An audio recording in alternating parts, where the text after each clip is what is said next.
అందరికీ నమస్కారం. ఈరోజు వీడియోలో వినాయకుడు కుబేరుడి గర్వాన్ని ఎలా అణిచాడో తెలుసుకుందాం. ఈశ్వరుడి అనుగ్రహంతో కుబేరుడు ఐశ్వర్యవంతుడు అయ్యాడు, ధనానికి అధిపతి అయ్యాడు. అంతలో అహంకారం రోజురోజుకు పెరుగుతూ పోయింది. దేవతలందరినీ పిలిచి తన దగ్గర ఉన్న ధనాన్ని చూపించి తాను గొప్పవాడినని అందరూ అనుకునేలా చెయ్యాలని అనుకుంటాడు. అనుకున్నదే మొదలు దేవతలందరినీ తన ఇంటికి భోజనానికి రావాలని ఆహ్వానిస్తాడు. అలాగే శివపార్వతులను కూడా పిలవడానికి వెళ్ళాడు. శివుడికి అన్నీ తెలుస్తూ ఉంటాయి, ఎవరి ఆలోచన ఏమిటి అనేది కూడా తెలుస్తూ ఉంటుంది. అలాగే కుబేరుడు ఎందుకు వస్తున్నాడని కూడా అర్థమయ్యింది. పార్వతి కూడా కుబేరుడి ఆలోచన తెలుసుకుంది. కుబేరుడు కొండలు వెతుకుతూ శివుడి దగ్గరికి వెళ్తాడు. కుబేరుడు వస్తున్నాడని తెలిసినా శివుడు పార్వతి ఇద్దరు ఏదో మాట్లాడుకుంటున్నట్లుగా నటిస్తారు. కుబేరుడు వచ్చి రాగానే పరమేశ్వర, మా ఇంటి భోజనానికి రండి అని పిలుస్తాడు. శివుడు నాకు కుదరదు అంటాడు. పార్వతి కూడా శివుడు లేకుండా నేను రాలేను అంటుంది. ఇంతలో వినాయకుడు కైలాసానికి వస్తాడు. వస్తూనే అమ్మా ఆకలేస్తుంది, ఏదైనా ఉంటే పెట్టు అంటాడు. పార్వతీదేవి గణపతి వైపు కనుసైగతో ఏదో అర్థమయ్యేలా చెప్పింది.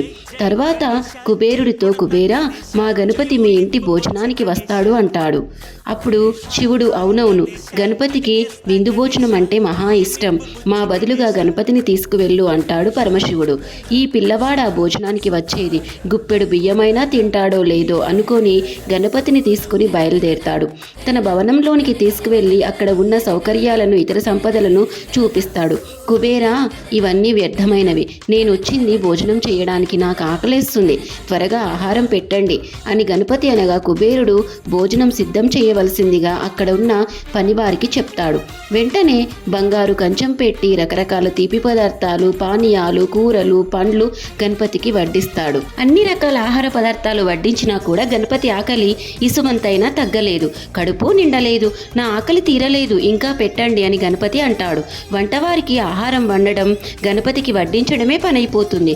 కాసేపటికి కుబేరుడి వంటగది మొత్తం చూస్తుండగానే ఖాళీ అయిపోయింది.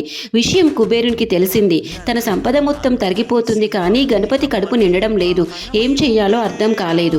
ఇంతలో గణపతి ఆగ్రహంతో ఊగిపోతూ కుబేరుణ్ణి పిలిచి, నీ ఇంటికి భోజనానికి రమ్మని నాకు ఆహారం పెట్టకుండా అవమానిస్తున్నావా అంటాడు. కుబేరుడికి విషయం అర్థమై తనకున్న సంపద ఆ పరమాత్ముడిని ఏమాత్రం సంతృప్తి పరచలేదని, అన్నీ ఇచ్చిన భగవంతుడి దగ్గరే అహంకారాన్ని చూపాలనుకోవడం మూర్ఖత్వమని, తన అహంకారం అణచడానికి దైవం ఈ విధంగా చేశాడని గ్రహించి పరుగున కైలాసానికి వెళ్తాడు. స్వామి, నువ్వే దిక్కు, ధనానికి నన్ను అధిపతి చేశావని మరచి అహంకారంతో ప్రవర్తించాను.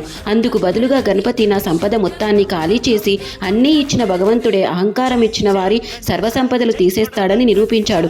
నేను గణపతి ఆకలి తీర్చలేకపోతున్నాను, ఏదైనా మార్గం చూపించండి అని అంటాడు. అప్పుడు శివుడు, కుబేరా, నీవు ఇంతసేపు అహంకారంతో గణపతికి భోజనం పెట్టావు, అందుకే గణపతిని సంతృప్తి చెందలేదు. గణపతికి కావాల్సింది భక్తి మాత్రమే. నీకు ఎంత ఉందన్నది అతనికి అనవసరం, నీవు ఎంత భక్తితో సమర్పించావన్నది మాత్రమే గణపతి చూస్తాడు. ఇదిగో ఈ గుప్పెడు బియ్యం తీసుకుని అహంకారం విడిచి చేసిన తప్పుని ఒప్పుకొని పరమభక్తితో గణపతికి సమర్పించు అంటాడు. కుబేరుడు ఆ గుప్పెడు బియ్యాన్ని ఉడికించి గణపతికి భక్తితో సమర్పిస్తాడు. ఆ గుప్పెడు బియ్యం తినగానే గణపతికి కడుపు నిండి త్రేనుపులు వస్తాయి. గణపతి సంతృప్తి చెందాడు. కాబట్టి భక్తి ముఖ్యం, కానీ అది లేకుండా దేవుడికి గొప్పగా ఎంత పెట్టినా వ్యర్థమే. శ్రీమాత్రే నమః. ఈ వీడియో కనుక మీకు నచ్చినట్లయితే లైక్ చేయండి, షేర్ చేయండి. మరిన్ని వీడియోల కోసం మా ఛానల్ని సబ్స్క్రైబ్ చేయండి.